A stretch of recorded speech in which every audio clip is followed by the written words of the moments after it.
La vision du futur se met en place grâce à 3 fonctions humaines articulées entre elles. Mais l'humanité a abandonné les 3, réduisant son mode de vie à une posture de robot ou au mieux d'esclave. Tellement habituée, ayant oublié sa véritable essence, eh bien, elle ne s'en aperçoit guère, d'où la servitude volontaire. Les forces maléfiques en présence ne datent pas d'hier, cependant, mais elles se révèlent aujourd'hui, pour ceux qui ne restent pas dans le déni, bien sûr. Alors, si tu es suffisamment éveillé toi-même, eh bien, il existe probablement un écart entre ton idéal et puis le constat de la réalité.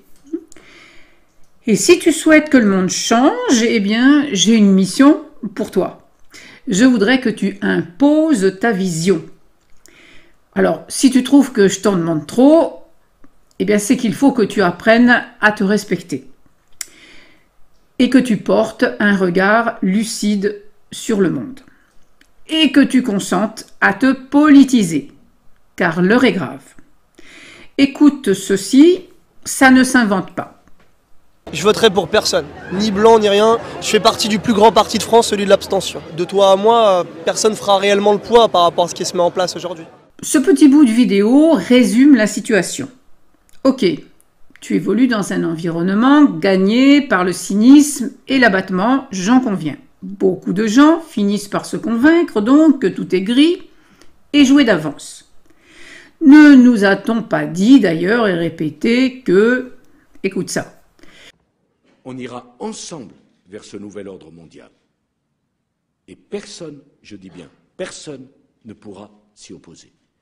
Car à travers le monde, les forces au service du changement sont considérablement plus fortes que les conservatismes et les immobilismes.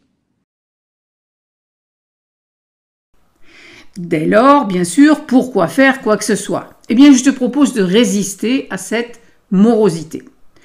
Le problème est de s'être fait endormir pendant 2 générations au moins et de ne pas s'être intéressé à la politique parce que le mot est devenu un gros mot. Un concept inaccessible, mais il est temps de se le réapproprier. Alors, maintenant, il n'y a qu'une forme de révolution pour retrouver l'essence même de la politique, qui est la gestion de sa propre vie et du bien commun, et sa liberté de conscience. Une nouvelle histoire commence toujours par la vision d'une issue politique. C'est ainsi dans les contes merveilleux qui sont des métaphores de la vie quotidienne. Et c'est bien là-dessus que je peux t'aider.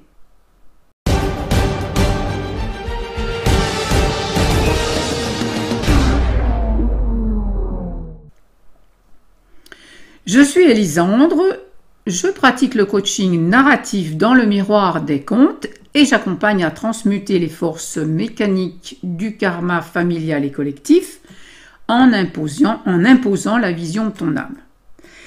La vie a horreur du vide. Si tu ne crées pas ton histoire, d'autres la créent à ta place. Mettent devant tes yeux un écran sur lequel ils déroulent l'histoire à laquelle ils veulent que tu adhères. Aujourd'hui, même avec virulence, avec violence. Nous sommes en guerre. Femme de paix, je le suis, mais je serai chef de guerre. Tu as renoncé à te représenter depuis longtemps, des décennies. Tu as cru que voter une fois tous les 5 ans ou 7 ans, c'était la démocratie. Alors que c'est juste l'inverse. Tu dois voter tous les jours, avec les choix que tu fais, avec les désirs qui sont au plus profond de toi. C'est extrêmement simple à comprendre. Si tu ne crées pas ton histoire avec tes propres mots et tes propres émotions et tes sentiments, si tu n'es pas attentif au sens réel des mots, eh bien quelqu'un crée un narratif à ta place et tu le répètes. Et à la place de ta mission, eh bien tu récoltes une soumission. Sans des hommes et des femmes de conviction pour avancer, ce sont les forces mécaniques du passé tragiques qui font le présent et qui feront l'avenir. Tu connais peut-être l'adage « on a les gouvernants que l'on mérite ». Le philosophe André Comte-Sponville a précisé ceci. Arrêtons de laisser croire qu'il y a 67 millions de Français formidables qui sont dirigés par un carteron d'imbéciles.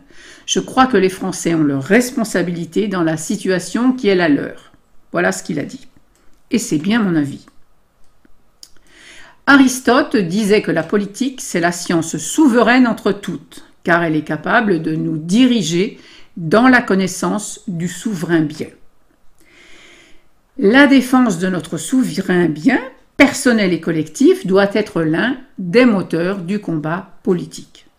Quand on voit la convergence de catastrophes qui risquent d'arriver en Occident dans les 20 prochaines années, un peuple au bord de l'effondrement social et psychique, un collapse démographique, les problèmes économiques gigantesques, des problèmes environnementaux, un imbroglio politique qui peut même faire disparaître l'idée de liberté en Occident, des institutions supranationales comme l'Union européenne entre autres, mais avec un contrôle numérique, la disparition de ton identité humaine derrière une identité numérique également, le transhumanisme, eh bien la seule chose qui peut permettre de se relever, c'est l'idée et la vision. Quand on n'a pas d'idée et pas de vision pour contrer ça, bah c'est à se flinguer. La vision, elle se met en place grâce à 3 fonctions. Georges Dumézil est un philologue, historien des religions et anthropologue français. Selon lui, la civilisation indo-européenne repose sur une tripartition, c'est-à-dire que toutes les activités sociales, donc politiques, s'ordonnent autour de 3 fonctions. 3 fonctions qui correspondent aux 3 besoins que tout groupement humain doit satisfaire pour survivre. Les fonctions sacerdotales qui concernent la souveraineté individuelle et nationale en 1. En 2, les fonctions martiales qui impliquent l'héroïsme individuel et l'héroïsme collectif. Et en 3, les fonctions économiques garantes de la richesse et de l'abondance, individuelle et collective également, et qui sont exercées par les artisans, les commerçants, les éleveurs, les agriculteurs, etc. Ces 3 pouvoirs et leur ajustement entre eux commandent la vie des sociétés, commandent la vie politique. Il s'agit donc, pour résumer, de la souveraineté, puissance sacrée liée à la vision du futur, donc, de la fonction active chargée de canaliser l'énergie pour élargir à la conscience, et 3, de la production, donc de l'abondance matérielle, de la prospérité pour la pérennité du vivant. Les 3 fonctions se manifestent aussi bien dans les castes du système hindou que dans l'organisation sociale de l'ancienne France, tu sais, le clergé, la noblesse et le tiers-état.